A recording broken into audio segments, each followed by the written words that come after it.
Hi everyone, welcome to my channel Sanskrit Classes by Karuna. Degree second year 4th సెమ్లో కుదంత రూపాని మనకు part A question number 3 and 6లో and part B 10th క్వశ్చన్లో ఈ కుదంత రూపాన్ని నుండి క్వశ్చన్స్ ఇస్తారు. మనకు పార్ట్ ఏలో మనకు విడదీసిస్తే కలిపి రాయాలి అండ్ పార్ట్ బిలో మనకు కలిపిస్తారు. మనం ధాతురూప అండ్ ప్రత్యయ విడదీసి ప్రత్యయం పేరు రాయాలి. ఈ విధంగా పార్ట్ ఏలో పార్ట్ బిలో మన కుదంత రూపా నుండి క్వశ్చన్స్ ఇస్తారు. పార్ట్ ఏలో 3 and 6 5 + 5 marks and question number 10లో 15 మార్క్స్. మనకి ఈజీగా ఈ కుదంత రూపా నుండి మనము 15 + 10 25 మార్క్స్ ఈజీగా తెచ్చుకోవచ్చు మనము. ఓకే, ఇంతకుముందు వీడియోలో క్వా, లెప్, కహ, తవత్, తుమున్ ప్రత్యయాలు చదువుకున్నాము. ఇప్పుడు తవ్య ప్రత్యయ, ఈ తవ్య ప్రత్యయ నుండి కూడా ప్రత్యయాలు పార్ట్ ఏలో పార్ట్ బిలో కూడా ఉంటాయి. మనకు ధాతురూప ప్లస్ పుంలింగ స్త్రీలింగ నపుంసకలింగ = తవ్య ప్రత్యయ. మనకు పుంలింగంలో మనకు ధాతువుకు చివరన తవ్య యాడ్ చేయాలి. స్త్రీలింగానికి తవ్య, నపుంసకలింగం తవ్యం. ఈ విధంగా మనకు ధాతు రూపాలకి ఈ చివరనవి పుంలింగంలో తవ్య అని, పుంలింగంలో తవ్య అని, స్త్రీలింగంలో తవ్య అని, నపుంసకలింగంలో తవ్యం అని యాడ్ చేయాలి. మనకు ముందు ధాతు రూపాలు నేర్చుకోవాలి. ధాతురూప జి, పుంలింగం జేతవ్య, స్త్రీలింగం జేతవ్యా, నపుంసకలింగం జేతవ్యం. ని ధాతురూపం నీ, నేతవ్య, నేతవ్యా, నేతవ్యం. ధాతురూపం హ, హర్తవ్య, హర్తవ్యా, హర్తవ్యం. ధాతురూపం వచ్, వక్తవ్య, వక్తవ్యా, వక్తవ్యం.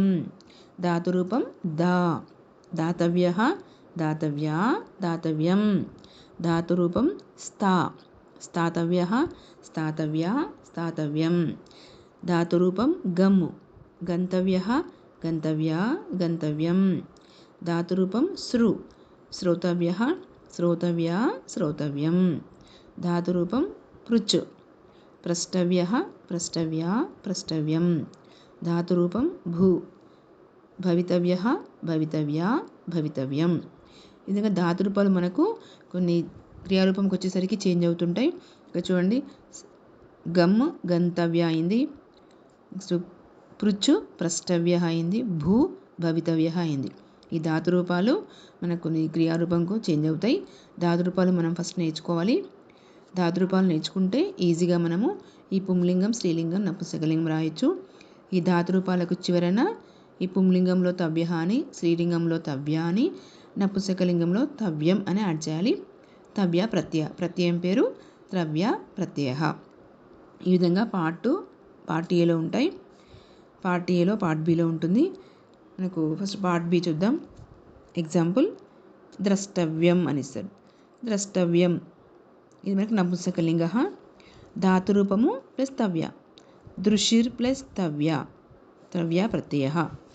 దృశిర్ ప్లస్ తవ్య, త్రవ్య ప్రత్యయ. నెక్స్ట్ ఆగంతవ్యం. ఆగంతవ్యం మనకు నపుంసకలింగ. ఇక్కడ లింగాలు రాయాలి మనం కంపల్సరీ. మనకి ఈ వర్డ్ని బట్టి, క్రియారూపాన్ని బట్టి లింగాలు తప్పకుండా లింగం రాయాలి, ప్రత్యయం పేరు రాయాలి. ఆగంతవ్యం నపుంసకలింగ. ఆ ప్లస్ గం ప్లస్ తవ్య, ఆగంతవ్యం. స్వీకర్తవ్య, ఈ తవ్య అంటే స్త్రీలింగం మనకిది. స్వీ ప్లస్ క్రూ ప్లస్ తవ్య, తవ్య ప్రత్యయ. కర్తవ్యం, కర్తవ్యం తవ్యం కాబట్టి నపుంసకలింగం ఇది. Crew plus తవ్య, తవ్య ప్రత్యయ. జేతవ్య, జేతవ్య పుంలింగం ఇది. G plus తవ్య, తవ్య ప్రత్యయ. వక్తవ్య, తవ్య అంటే స్త్రీలింగం మనకిది. వచ్ ప్లస్ తవ్య, వక్తవ్య. ధాతురూపము ప్రత్యయం రాయాలి, ప్రత్యయం పేరు రాయాలి. చూడండి నెక్స్ట్, ప్రష్టవ్య, పృచ్ ప్లస్ తవ్య, మనకి ఏ లింగం? స్త్రీలింగం. నెక్స్ట్ దాతవ్య, దాతవ్య అన్నది స్త్రీలింగం. దా ప్లస్ తవ్య, తవ్య ప్రత్యయ. నేతవ్య, నేతవ్య అన్నది మనకు పుంలింగం. నీ ప్లస్ తవ్య, నేతవ్య, తవ్య ప్రత్యయ అని రాయాలి. నెక్స్ట్ మనకి ఎగ్జాంపుల్ ఇప్పుడు శ్రోతవ్యం ఇస్తారు. శ్రోతవ్యం అన్నది నపుంసకలింగం. శ్రు ప్లస్ తవ్య, తవ్య ప్రత్యయ అని రాయాలి. ఓకే, ధాతురూపము ప్లస్ తవ్య, అది ఏ లింగమో రాయాలి. ధాతురూపము లింగం రాసి ధాతురూపం రాయాలి, ప్రత్యయం రాసి ప్రత్యయం పేరు రాయాలి. ఈజీగా తవ్య ప్రత్యయం మనం ఈజీగా గుర్తుపట్టవచ్చు. చివరికి తవ్య, తవ్య, తవ్యం అని ఉంటుంది. ఈ విధంగా ఉంటే తవ్య ప్రత్యయ. మనకు ఇలా కలిపిస్తారు. పార్ట్ బిలో కలిపించినప్పుడు తవ్యం అని ఇస్తారు, మనకి ఈజీగా గుర్తుపట్టవచ్చు. తవ్యం, తవ్య ఇస్తే పుంలింగ్, తవ్య ఇస్తే స్త్రీలింగ్, తవ్యం అని ఇస్తే నపుంసకలింగం రాయాలి. ప్లస్ ధాతురూపము తవ్య రాయాలి. ఇది పార్ట్ బి. నెక్స్ట్ పార్ట్ ఏలో విడదీసిస్తారు. స్థా ప్లస్ తవ్య, స్థాతవ్య అని రాయాలి. వచ్ ప్లస్ తవ్య, వక్తవ్య. ఇక లింగం పేరు రాయనవసరం లేదు, మళ్ళీ కలిపి రాస్తే సరిపోతుంది. భూ ప్లస్ తవ్య, భవితవ్య. శ్రు ప్లస్ తవ్య, శ్రోతవ్య. దా ప్లస్ తవ్య, దాతవ్య. నీ ప్లస్ తవ్యం, నేతవ్యం. ఈ విధంగా మనము పార్ట్ ఏలో విడదీస్తే కలిపి రాస్తే సరిపోతుంది.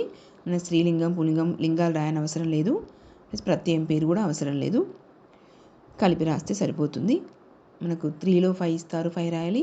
6లో 5 ఇస్తారు, 5 రాయాలి. అంటే ఈ ప్రత్యయాలు అన్నిటి నుంచి ఒక్కొక్కటి ఇస్తారు. మనకున్న ప్రత్యయాల నుంచి ఒక్కొక్క ప్రత్యయం ఇస్తారు. ఇక్కడ మనం ఆ ప్రత్యయము పార్ట్ ఏలో కలిపి రాస్తే సరిపోతుంది, అండ్ పార్ట్ బిలో విడదీసి రాస్తే సరిపోతుంది. మనకి ఈ ప్రత్యయాల నుంచి మాత్రమే ఇస్తారు. ఇది కుదంత రూపాని. 25 మార్క్స్ మనం ఈజీగా తెచ్చుకోవచ్చు ఈ కుదంత రూపాన్ని నుంచి. ఇది కంపల్సరీ ప్రాక్టీస్ చేయండి. ఈ వీడియో మీకు నచ్చినట్లయితే లైక్ చేయండి, షేర్ చేయండి, సబ్స్క్రైబ్ చేయండి, పక్కనున్న బెల్ గంట కొట్టండి.